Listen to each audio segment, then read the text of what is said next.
Pwede nga bang pag-isahin ang ilaw at outlet sa isang circuit breaker?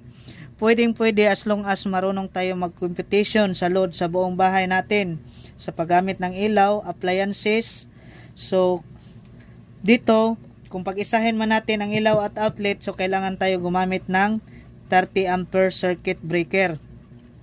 Sa 30 ampere circuit breaker, ang gagamitin lang natin dito ay 80%. So, ang 80% ng 30 ampere circuit breaker ay 24 ampere. Kasi kapag buo natin gamitin itong 30 amperes, so lumagpas na yung load sa bahay natin ng 30, so automatic trip off to. Kahit i-on pa natin yan, kukusa na yang mag-trip. So, kung hayaan lang natin na ganyan mag-trip, so may posibilidad na iinit yung wire natin. So, yan ang simula ng sunog sa bahay natin. So, iwasan talaga natin kung lagpas na yung load sa calculation natin. So, kailangan natin magdagdag ulit ng panibagong circuit breaker. So, sa 24 ampere na ginagamit natin dito sa 30 ampere, so yun na yung hatiin natin sa ilaw at outlet. So, example, unahin natin ang ilaw. So, sa 24 ampere, gumamit lang tayo ng 5 ampere sa ilaw. So, 5 ampere times 220 volts equals to 1,100 watts.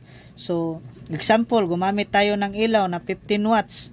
So, ang 1,100 divide natin yan sa 15 watts. So, ang result niyan is 73. So, pwede tayong gumamit dito sa 5 ampere na 73 pieces na 15 watts na ilaw. So, dito naman tayo sa outlet. So, may natira pa tayong 19 amperes. So, yun na yung ihatiin natin sa mga outlet. 910 divide natin 2 amperes. So, pwede tayong gumamit dito ng 9 pieces na outlet. Example, 2 ampere lang ang kailanganin natin sa isang outlet. So, 9 pieces na outlet. So, sa paggamit naman ng wire dito, so, ang sukat ng wire dito sa line side or service entrance dito circuit breaker, gumamit tayo dito ng 5.5 mm or number 8 na wire. Dito naman sa load side, gagamit tayo dito ng number 12 or 3.5 mm kapag outlet. Pag ilaw naman is 14 size ng wire, tapos 2.0 mm.